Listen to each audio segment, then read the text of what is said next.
అల్లా యొక్క దయ వల్ల, కరుణ వల్ల, కటాక్షం వల్ల మీరందరూ కూడా బాగున్నారని చెప్పి అనుకుంటూ ఉన్నాను, బాగుండాలని చెప్పి కోరుకుంటూ ఉన్నాను.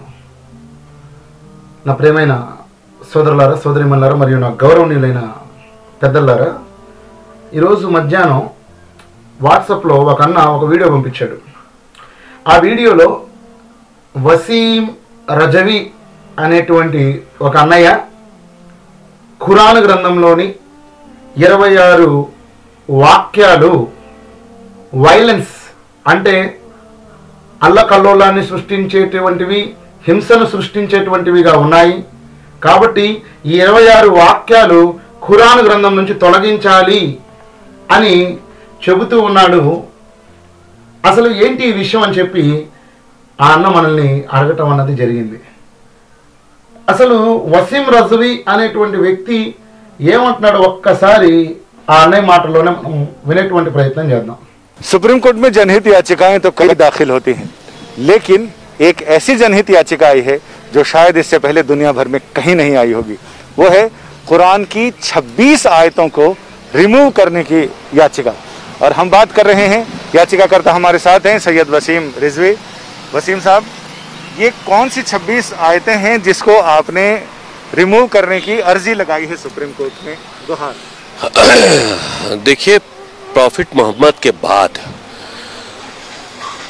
पहले खलीफा अबू बकर, दूसरे खलीफा उमर और तीसरे खलीफा उस्मान द्वारा कुरान को कलेक्ट करके और उसको जारी किया गया एक किताबी शक्ल में। कुरान के अंदर कुछ आयतें ऐसी हैं जो आतंक को बढ़ावा देती हैं, वायलेंस टीचिंग हम कहें उसको एक तरह से, वो कुरान के अंदर इस तरह की बातें हैं और बहुत अच्छी बातें भी हैं जो इंसानियत के लिए हैं। तो अल्लाह के मैसेज दो तरह के नहीं हो सकते। तो ये 3 जो खलीफा थे, इन्होंने ताकत का इस्तेमाल करते हुए कुरान के अंदर अमेंडमेंट करके इस तरह की आयतों को डालकर कुरान शरीफ को दुनिया के लिए जारी किया और उसी का सहारा लेकर पूरी दुनिया में आगे बढ़े हैं ताकत के दम पर इस्लाम को फैलाने के लिए। कोई भी धर्म मोहब्बत से फैलाया जा सकता है, ताकत के दम पर नहीं फैलाया जा सकता।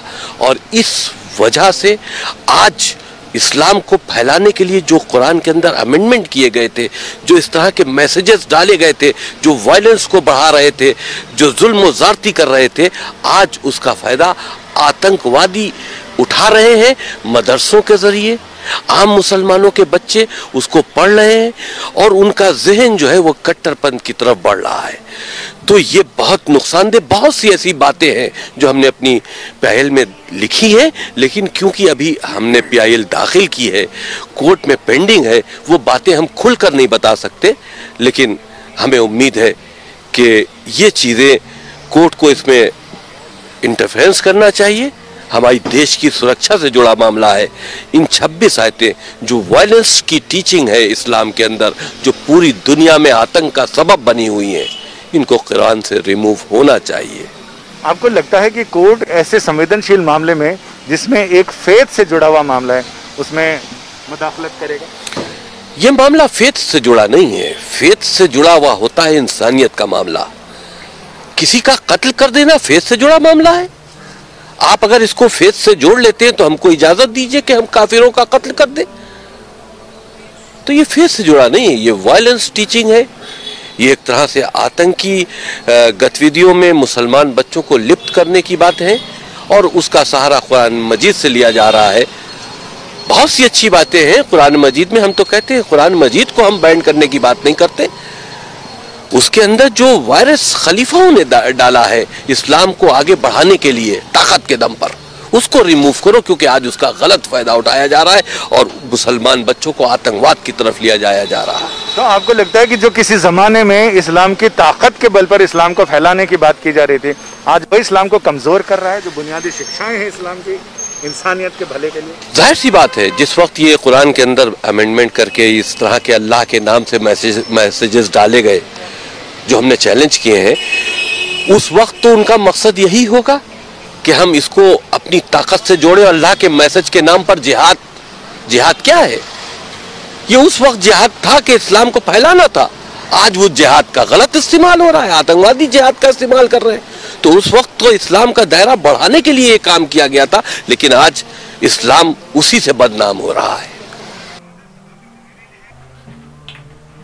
విన్నారు కదా, వసీం అన్న ఏం చెప్తూ ఉన్నాడంటే, అంతిమ దైవ ప్రవక్త మొహమ్మద్ రసూలుల్లా సల్లల్లాహు అలైహి వసల్లం గారి తరువాత ఈ ఖురాన్ గ్రంథంలో ఇస్లాంని ఎలా అయినా కానీ జనాలందరి చేత అంగీకరించేటట్టు చేయాలి, బలవంతంగానైనా కానీ ఇస్లాంని ప్రజల్లోకి తీసుకొని వెళ్ళాలి అని చెప్పి ఈ ఖురాన్ గ్రంథంలో కొంతమంది వ్యక్తులు, వాళ్ళెవరంటే ఉస్మాన్ గనీ, అబూబకర్, ఉమర్ ఫారూక్, ఇలా ఎవరైతే సోకాల్డ్ వాళ్ళు ఉన్నారో వాళ్ళు కొన్ని మాటలను కలిపేశారు.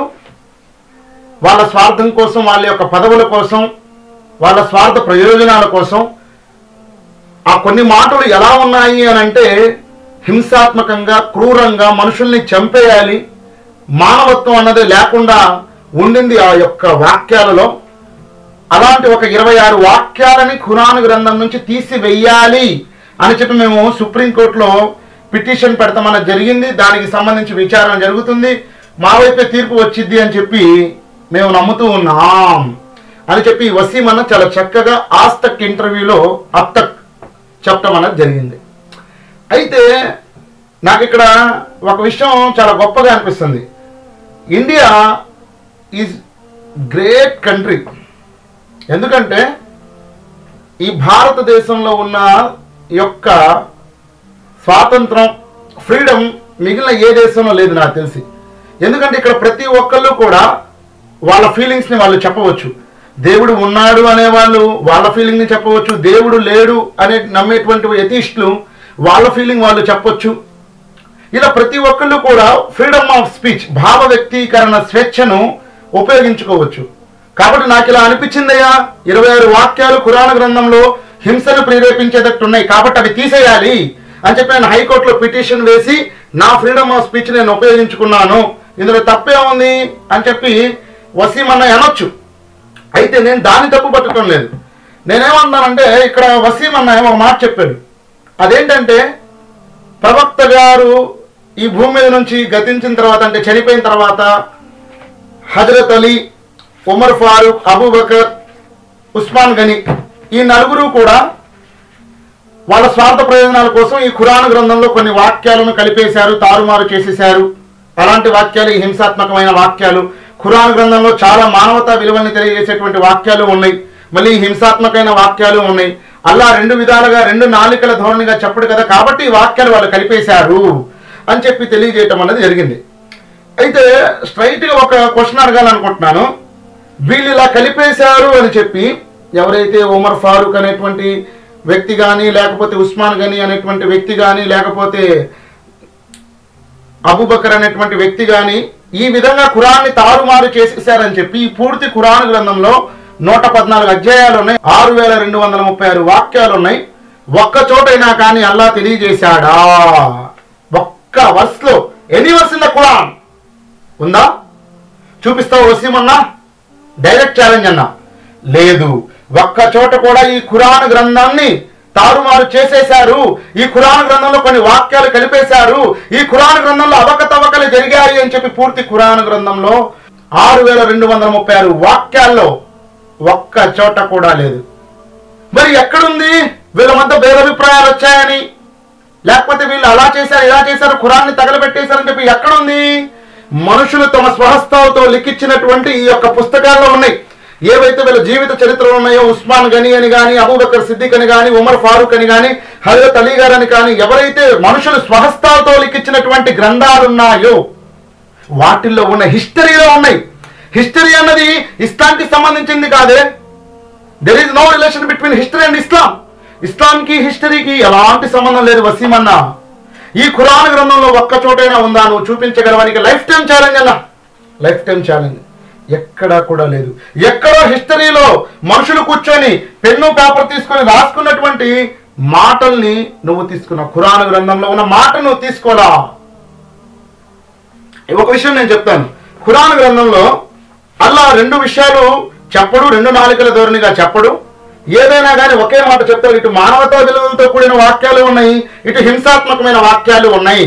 కాబట్టి ఇది అల్లా చెప్పినటువంటిది కాదు అని చెప్పి సాక్షాత్తు మన వసీమన్న ముద్దు పలుకులతో ఇప్పుడే తెలియజేశాడు.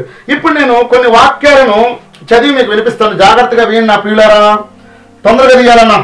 అక్క నువ్వు కూడా తొందరగా ఖురాన్ గ్రంథాన్ని నీకు అర్థమయ్యేటువంటి తెలుగు భాషలో తీసి నేను చెప్పేటువంటి వాక్యాలు గట్టిగా చదవాలన్నా, గట్టిగా చదవాలక్క. ముందుగా ఖురాన్ గ్రంథంలోని 15వ అధ్యాయము 9వ వాక్యాన్ని ఒక్కసారి మనం జాగ్రత్తగా పరిశీలిద్దాం. ఇక ఈ జ్ఞాపిక అంటే ఈ ఖురాన్, ఈ జిక్ర్ని మేమే అవతరింపజేశాము, స్వయంగా మేమే దానిని రక్షిస్తాము. అల్లా ఏమంటున్నాడు? ఈ ఖురాన్ గ్రంథాన్ని ముహమ్మద్ సల్లల్లాహు అలైహి వసల్లం గారు అవతరింపజేయలా. లేకపోతే కొంతమంది అనుకున్నటువంటి విధంగా హజరత్ అలీ గారు కానీ, ఉస్మాన్ గని గారు కానీ, ఉమర్ ఫారూక్ గారు కానీ అవతరింపజేయలా. సాక్షాత్తు ఈ ఖురాన్ని సకల లోకాల పాలకుడు, పోషకుడైనటువంటి పరిశుద్ధుడైనటువంటి అల్లా అవతరింపజేశాడు. మరి ఈ ఖురాన్ గ్రంథాన్ని రక్షించేటువంటి బాధ్యత ఎవరిదంట? ఉస్మాన్ గని గారిదా, అబూబకర్ గారిదా, హజరత్ అలీ గారిదా, లేకపోతే సోకాల్ ఇస్లామిక్ స్కాలర్ ఇమాం ముఫ్తీ మౌలానా ఆలిం గారిదా అంటే ఎంత మాత్రం కాదు. సాక్షాత్తు ఎవరైతే ఈ ఖురాన్ గ్రంథాన్ని అవతరింపజేసిన సకల లోకాల ప్రభు అయినటువంటి అల్లా ఉన్నాడో ఆయన ఈ ఖురాన్ గ్రంథాన్ని రక్షించేటువంటి బాధ్యతగా తీసుకున్నాడు. ఇప్పుడు ఎవరో సోకాల్డ్ చెప్పినటువంటి వ్యక్తులు అబూబకర్ గారు కానీ, ఉస్మాన్ గని గారు కానీ, లేకపోతే అలీ గారు కానీ ఎవరైనా కానీ ఈ ఖురాన్ గ్రంథంలో కొన్ని వాక్యాలు తీసేశారు, లేకపోతే కలిపేశారు. అప్పుడు అల్లా చెబుతున్నటువంటి మాట అసత్యమైంది కదా, దాన్ని రక్షించే బాధ్యత నాది అంటున్నాడు అల్లా. కానీ ఇక్కడ వసీమన్న ఏమంటున్నాడు? లేదు లేదు, అల్లా దీన్ని రక్షించలేడు, కొంతమంది ఇందులో కలిపేశారు, తీసేశారు అంటాడు. అంటే ఏంటి? ఇక్కడ అల్లా మాట వేరుగా ఉంది, హిస్టరీ మాట వేరుగా ఉంది, వసీమన్న మాట ఇంకా వేరుగా ఉంది. ఇప్పుడు అల్లా రెండు నాలుకల ధోరణి చెప్పడం చెప్పి వసీమన్న అన్నాడు కదా ఇందాక. కాబట్టి ఇప్పుడు హిస్టరీ రాంగా, లేకపోతే ఖురాన్ గ్రంథంలోని 15వ అధ్యాయము 9వ వాక్యంలో ఉన్నటువంటి ఈ మాట రాంగా అంటే ఆలోచించాలి నా పిల్లారా, ఆలోచించాలి. మరొక విషయాన్ని నేను తెలియజేస్తాను. ఖురాన్ గ్రంథంలోని 41వ అధ్యాయము 41వ వాక్యాన్ని గట్టిగా చదవాలన్నా. ఏముంది అక్కడ? యథార్థం ఏమిటంటే ఇది ఒక శక్తివంతమైన గ్రంథం. నిజమేంటంటే ఇది చాలా మంది అనుకున్నటువంటి విధంగా కల్పిత గ్రంథం కాదు, ఇది ఒక శక్తివంతమైన గ్రంథం. అసత్యం దాని మీదకు ముందు నుండి రాజాలదు, వెనక నుండి రాజాలదు. వివేకవంతుడు స్తుతిపాత్రుడైన దేవుడే అవతరింపజేసిన గ్రంథం ఇది. అసత్యం దీని ముందు నుంచి కానీ దీని వెనక నుంచి కానీ రాదు. స్తుతి స్తోత్రానికి స్వతహాగా అర్హుడైనటువంటి ఆ అల్లా ఈ గ్రంథాన్ని అవతరింపజేశాడు అని చెప్పి సాక్షాత్తు అల్లా ఖురాన్ గ్రంథంలోని 41వ అధ్యాయం 41వ వాక్యంలో తెలియజేస్తున్నాడు. అసత్యం దీని ముందు నుంచి రాదంట, దీని వెనక నుంచి రాదంట, ఇందులో ఉన్నదంతా నిజమంట. మరి హిస్టరీలో ఉన్నదేంటి? వాళ్ళు కలిపేశారు, వీళ్ళు తీసేశారు, వాళ్ళు తగలబెట్టేశారు. అబద్ధం, అబద్ధం. మనుషులు కూర్చొని తమ స్వహస్తాలతో లిఖించినటువంటి గ్రంథాన్ని ఎవరైతే దైవ గ్రంథం అంటారో వాడికంటే పరమ దుర్మార్గుడు ఎవడున్నాడు అని చెప్పి సాక్షాత్తు అల్లా ఈ ఖురాన్ గ్రంథంలో తెలియజేస్తూ ఉన్నాడు. ఆలోచించండి. చివరిగా మరొక వాక్యం చెప్తా. అదేంటంటే ఖురాన్ గ్రంథంలోని 18వ అధ్యాయము 27వ వాక్యాన్ని ఒకసారి గట్టిగా చదువు బాబాయ్. ఇక్కడ అల్లా ఏమంటున్నాడు? ప్రవక్త, నీ ప్రభువు గ్రంథం నుండి నీపై అవతరింపజేయబడిన దానిని యథాతథంగా వినిపించు. ఆయన ప్రవచనాలను మార్చే అధికారం ఎవరికీ లేదు. ఏంటంట? సాక్షాత్తు పరిశుద్ధుడైనటువంటి అల్లా ప్రవక్త గారికి ఈ విధంగా తెలియజేస్తూ ఉన్నాడు. ఏమని? ఓ ప్రవక్త, నేను ఏదైతే నీకు వహీ ద్వారా దివ్య జ్ఞానం ద్వారా తెలియజేస్తున్నటువంటి విషయాలు ఉన్నాయో అవి ప్రజలకి యథాతథంగా, అంటే అందులో నీ సొంతంగా ఒకటి కలపటం ఒకటి తీసేయటం ఇలా చెయ్యొద్దు. అల్లా యొక్క ప్రవచనాలను అంటే వాక్యాలను మార్చే అధికారం ఎవరికీ లేదు అని అల్లా అంటున్నాడు. కానీ వసీమన్న ఏమంటున్నాడు? హజరత్ అలీ గారు, అబూబకర్ గారు, ఉమర్ ఫారూక్ గారు, ఉస్మాన్ గని గారు మార్చేశారు అని అంటున్నాడు. అంటే దీన్ని బట్టి అర్థమవుతున్న విషయం ఏంటంటే అల్లా చెబుతుంది వేరు, వసీం రజవి అన్నయ్య చెబుతుంది వేరు. వసీం రజవి అన్నయ్య అసలు ముందుగా ఖురాన్ గ్రంథాన్ని చదివాడా? తనకు అర్థమయ్యేటువంటి భాషలో ఒక్కసారైనా చదివాడా? ఖురాన్ గ్రంథం మీద కనీస పరిజ్ఞానం ఉందా అని చెప్పి నాకు ఇప్పుడు అనుమానం వస్తుంది. ఎందుకంటే 26 వాక్యాలు ఖురాన్ గ్రంథంలో హింసాత్మకంగా ఉన్నాయి, వాటిని తొలగించేసేయాలి అని చెప్పినటువంటి వ్యక్తి ఆ 26 వాక్యాలను చదివి ఉండాలి కదా, ఖురాన్ గ్రంథాన్ని మొత్తాన్ని చదివి ఉండాలి కదా. మరి లాంటి వ్యక్తి ఇప్పుడు నేను ఏవైతే మీకు తెలియజేశానో ఒక 3 వాక్యాలు అవి చదవలేదా? ఇవి ఖురాన్ గ్రంథానికి వ్యతిరేకమైన హిస్టరీ అని చెప్పి తెలియటం లేదా? ఇవి మనుషులు రాసుకున్నటువంటి పుస్తకాలని చెప్పి తెలియటం లేదా? వసీమన్నా నిన్ను అడుగుతున్నానన్నా చెప్పాలి. ఖురాన్ గ్రంథంలో 26 వాక్యాలు హింసాత్మకంగా ఉన్నాయి అన్నావు కదన్నా. ప్రతి వాక్యానికి దానికి తగ్గట్టు సమయం, సందర్భం, ఆయా కాలానికి సంబంధించినటువంటి వాక్యాలు ఈ ఖురాన్ గ్రంథంలో ఉంటాయి. ఆ కాలానికి సంబంధించిన వాక్యాలు కొన్ని ఉంటాయి. ప్రస్తుత కాలానికి అంతం దాకా స్తుతి స్తోత్రాలకి అర్హుడైనటువంటి అల్లా తెలియజేసే వాక్యాలు మరికొన్ని ఉంటాయన్న.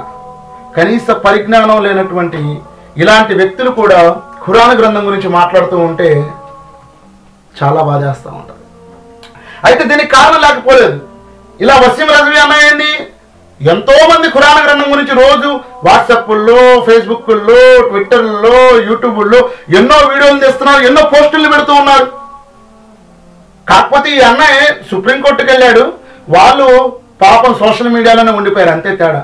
ఒకళ్ళు ఏంట్రా బాబు మీ అల్లా ఇస్లాంలో 4 పెళ్లిళ్ళు చేసుకోమంటాడు, ఇదేం దౌర్భాగ్యం అనేవాళ్ళు కొంతమంది. ఏంటి ఇస్లాం అంటే తాయెత్తులు, దర్గాలు, బాబాలు, వలీలు ఇదేనా, ఇంకేమి లేదా అని చెప్పి అడిగేవాళ్ళు కొంతమంది. ఇస్లాం టెర్రరిజాన్ని బోధిస్తుందని చెప్పేవాళ్ళు కొంతమంది. ఇలా ఎంతో మంది ఉదయం లేచిన కాడ నుంచి రాత్రి పడుకునేదాకా ఇస్లాం ధర్మాన్ని కించపరచడం వాళ్ళ యొక్క పనిగా పెట్టుకొని ఉంటూ ఉన్నారు. మరి వీళ్ళందరికీ సమాధానం ఎవరు చెప్పాలి? మనం చెప్పాలి. మరి మనం చెప్పాలంటే ఈ ఖురాన్ గ్రంథాన్ని మనకు ముట్టుకోవాలంటే భయం, చదవాలంటే భయం. చదివినా కానీ అర్థం కాని భాషలో చదవం, అర్థం కాని అర్థాలే తెలియనటువంటి అరబ్బీలో చదువుతాం.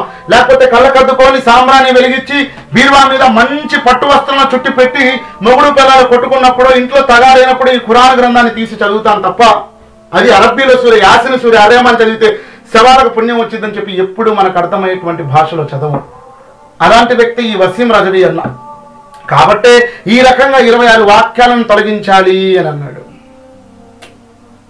ఒక విషయం చెప్పాలనుకుంటున్నా, దయచేసి ఆ 26 వాక్యాలు ఏంటో సోషల్ మీడియాలో పెడితే ప్రతి ఒక్క వాక్యానికి సమాధానం ఇవ్వడానికి నేను సిద్ధంగా ఉన్నా. ప్రతి వాక్యానికి ఇన్షా అల్లా చిత్తం అయితే ఏవైతే హింసని ప్రేరేపిస్తూ ఉన్నాయి, ఏదైతే వైలెన్స్ ని ప్రేరేపిస్తూ ఉన్నాయి, టెర్రరిజాన్ని బోధిస్తూ ఉన్నాయి, అవిశ్వాసులు చంపేయండి అని చెప్పి ఖురాన్ గ్రంథంలో వాక్యాలు తెలియజేస్తూ ఉన్నాయి, మానవతా విలువలకి వ్యతిరేకంగా ఉన్నాయి అని చెప్పి గౌరవప్రదమైనటువంటి ఆ వసీమన్న తెలియజేస్తూ ఉన్నాడు. వాటన్నిటికీ సమాధానం ఇవ్వడానికి నేను సిద్ధంగా ఉన్నా. విచిత్రమైన విషయం ఏంటంటే ఈ వసీమన్న ఒక సినిమా తీశాడు, Ayesha the mother of the believers అని చెప్పి. అంటే హిస్టరీలో ఉన్నటువంటి ముహమ్మద్ సల్లల్లాహు అలైహి వసల్లం గారి భార్య గారైనటువంటి ఆయేషా గారి గురించి, ఆమె యొక్క జీవిత చరిత్ర గురించి ఈ వసీం అన్న కొన్ని సంవత్సరాల క్రితం ఒక సినిమా తీసి ట్రైలర్ రిలీజ్ చేశాడు. ట్రైలర్ రిలీజ్ చేసిన తర్వాత అది బ్లాస్ట్ అయిపోయింది, బర్నింగ్ అయిపోయింది. దేనికయ్యా అంటే అందులో కొన్ని అశ్లీలమైనటువంటి పిక్చరైజేషన్ చేశాడు, వీటిని తీసేయాలి అని చెప్పి చాలామంది సోకాల్డ్ ఇస్లామిక్ స్కాలర్స్ వీటి గురించి చర్య తీసుకోవాలి అని చెప్పి ధర్నాలు, రాస్తారోకులు, స్ట్రైకులు చేశారు.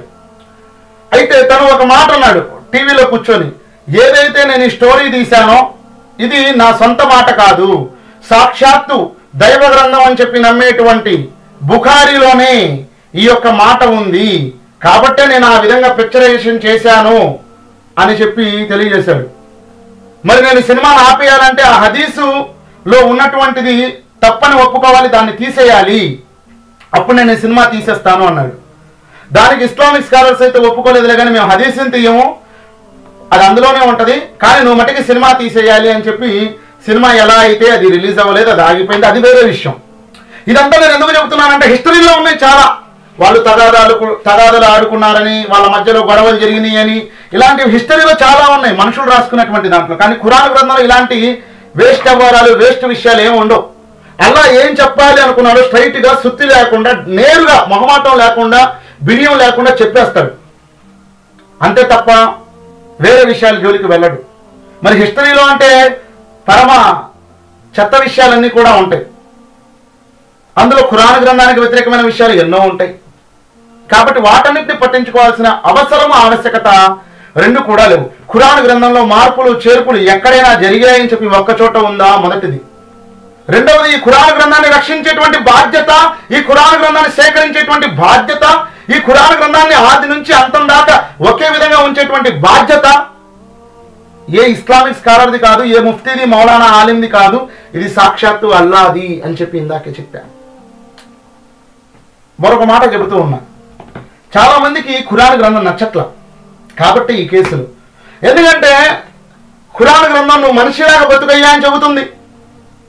నువ్వు మనిషివి కాబట్టి మనిషిలాగా బతుకయ్యా అంటుంది. వ్యభిచారం దరిదాపులకు పోకు, చక్కగా పెళ్లి చేసుకొని నీ భార్యతో కాపురం చేసి పిల్లా బిడ్డల్ని కను అంటుంది. కానీ మనలో చాలా మందికి వ్యభిచారం అంటే ఇష్టం కాబట్టి ఈ ఖురాన్ గ్రంథం నచ్చట్ల. వడ్డీ సొమ్ము తినొద్దు, పేదవాళ్ళ రక్తాన్ని జలగలాగా పట్టి పీల్చొద్దు, నువ్వు పురుగులు పడి చస్తావు అని చెప్పి ఈ ఖురాన్ గ్రంథం తెలియజేస్తూ ఉంది.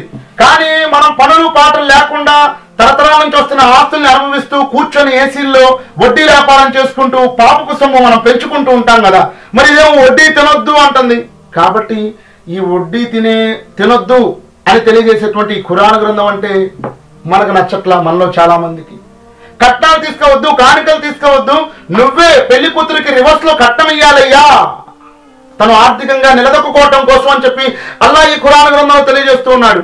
కానీ నేటి మన సమాజంలో చాలా మంది కట్నాలు కావాలి, కానుకలు కావాలి, డబల్ కాట్లు మంచాలు కావాలి, బీరువాలు కావాలి కాబట్టి అలా తీసుకునే వాళ్ళందరికీ ఖురాన్ గ్రంథం నచ్చట్లా. దర్గాలు, బాబాలు, వలీలు, జెండాలు, పీరులు, జార్వీలు, బార్వీలు, చాలిస్మాలు, ఫాతిహాలు, మిలాదు నబీలు ఇవేమి చేయమని చెప్పి ఈ ఖురాన్ గ్రంథం చెప్పదు. కేవలం ఏకదైవ ఆరాధన, ఒక్క అల్లాని మాత్రమే ఆరాధించాలి అని చెప్పి ఈ ఖురాన్ గ్రంథం తెలియజేస్తుంది. కాబట్టి వాటన్నిటి వెంట తిరిగే వాళ్ళకి ఈ ఖురాన్ గ్రంథం నచ్చట్లా. తాయెత్తులు, రుకయాలు, చెల్లంగులు, చెడుపులు, బాణామతులు, దిష్టి సోకటాలు, చేతబడి సోకటాలు, దయ్యాలు పడతాలు ఇవేమీ ఉండవయ్యా. లాభ నష్టాలు అన్నవి నా చేతుల్లో ఉన్నాయి, నువ్వు నన్ను మాత్రమే విశ్వసించు అని చెప్పి ఈ ఖురాన్ గ్రంథం తెలియజేస్తుంది. కాబట్టి ఎవరైతే పిచ్చి పిచ్చి మూఢనమ్మకాలను నమ్ముతూ ఉదయం నుంచి సాయంత్రం దాకా కష్టపడ్డ సొమ్ముని కాజేసుకుంటారో వాళ్ళకి ఇది నచ్చదు. తల్లిదండ్రులకి విధేయత చూపండి, వాళ్ళని ఉఫ్ అని కూడా అనకండి, నా తర్వాత వాళ్ళే మీకు అని చెప్పి అల్లా ఈ ఖురాన్ గ్రంథంలో తెలియజేస్తూ ఉన్నాడు. మరి ఎవరైతే తల్లిదండ్రుల్ని కొడతారో తిడతారో తీసుకెళ్లి హాస్టల్లో అనాథాశ్రమాల్లో వదిలిపెడతారో అలాంటి దగురుబాజీలందరికీ ఈ ఖురాన్ గ్రంథం నచ్చదు. ఇలా ఈ ఖురాన్ గ్రంథంలో భార్యతో చక్కగా ఉండండి, సమాజంతో చక్కగా ఉండండి, ఇరుగు పొరుగు వారితో చక్కగా ఉండండి, మీరు మనుషులు కాబట్టి మనుషుల్లా బతకండి, పరుల సొమ్ముకు ఆశపడద్దు, వడ్డీ సొమ్ము తినొద్దు, అనాథల సొమ్ముల్ని కాజేయొద్దు, ఆడవాళ్ళకు కూడా ఆస్తి హక్కుల్ని ఇవ్వండి, ఇలా ఎన్నో సమాజానికి పనికి వచ్చే మంచి మంచి విషయాలను తెలియజేస్తున్నటువంటి ఈ ఖురాన్ గ్రంథం చాలా మందికి నచ్చటం లేదంటే వాళ్ళు పాపకరమైన అతి నీచమైన జుగుప్సాకరమైన జీవితాన్ని గడుపుతూ ఉన్నారని అర్థం నా ప్రియులారా, అర్థం. కాబట్టి ఇలాంటి వసీం రజవి అనేటువంటి అన్నయ్యలకి ఈ ఖురాన్ గ్రంథం నచ్చట్ల.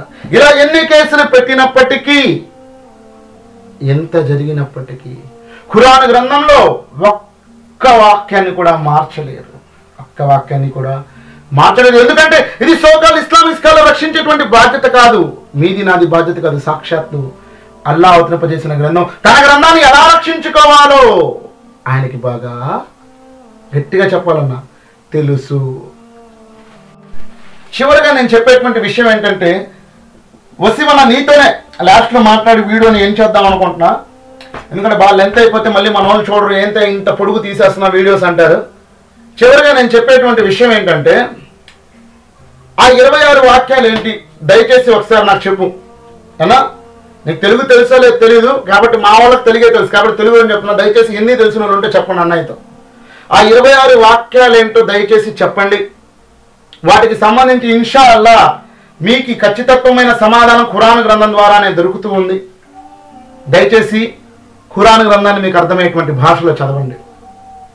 ప్రేక్షకులారా, మీకు కూడా చెప్తున్న వీడియోని చూసే వాళ్ళందరూ కూడా ఇప్పుడైనా కానీ ఈ ఖురాన్ని మేము అరబ్బీలోనే చదువుతామండి, మేము తెలుగులో చదవమండి, తెలుగులో చదివితే జిన్నాతులు వస్తాయి, దయ్యాలు వస్తాయి, ఇవన్నీ పిచ్చి పిచ్చి మాటలు ఎక్కడైనా వదిలిపెట్టి ఈ ఖురాన్ గ్రంథాన్ని మీకు అర్థమయ్యేటువంటి భాషలో చదవండి. చదివితేనే మరి ఇలాంటి గొప్ప గొప్ప మేధావులైనటువంటి వసీం అన్నయ్యలకి సమాధానం ఇవ్వగలం, లేకపోతే కళ్ళు తేలేసి చూసేటువంటి పరిస్థితి వస్తూ ఉంది. దయచేసి ఆలోచించండి నా ప్రియులారా, ఆలోచించండి. ఇలా ఎంతోమంది వస్తారు, ఎంతోమంది పోతారు, కానీ ఖురాన్ గ్రంథం ప్రళయం దాకా ఇలానే ఉంటుంది. ప్రళయం రోజు కూడా ఈ ఖురాన్ గ్రంథం ద్వారానే తీర్పు చేయటం అనేది జరుగుతుంది. చివరిగా అల్లాతో దువా చేద్దాం. ఓ అల్లా, గొప్ప మేధావైనటువంటి వసీం అన్నయ్యకి కాస్త తన మేధావితనాన్ని తగ్గించి ఖురాన్ గ్రంథంలో ఉన్నటువంటి సత్యాన్ని గ్రహించేటువంటి భాగ్యాన్ని ప్రసాదించు యా అల్లా. అదేవిధంగా నీ గ్రంథమైనటువంటి ఖురాన్ని నువ్వు ఏ విధంగా అర్థం చేయాలి అని చెప్పి అనుకుంటూ ఉన్నావో ఆ విధంగా అర్థం చేసుకున్నటువంటి భాగ్యాన్ని సౌభాగ్యాన్ని మాకు ప్రసాదించు యా అల్లా. అదేవిధంగా ఎంతమంది అయితే మూర్ఖులు ఖురాన్ గ్రంథానికి వ్యతిరేకమైనటువంటి మాటలు మాట్లాడుతూ ఉన్నారో వాళ్ళందరికీ తగినటువంటి సమాధానం ఖురాన్ గ్రంథం వెలుగులో ఇచ్చేటువంటి భాగ్యాన్ని, ఖురాన్ గ్రంథం మీద జ్ఞానాన్ని పెంచుకునేటువంటి భాగ్యాన్ని ఈ చిన్ని దాసులకు కల్పించేటువంటి భాగ్యాన్ని ప్రసాదించు యా అల్లా. వల్ల నీ యొక్క కరుణా కటాక్షాల కారుణ్యంతో నా ఈ చిన్ని దువాని అంగీకరించు యా అల్లా. ఆమీన్ సుమామీన్ యా రబ్బుల్ ఆలమీన్.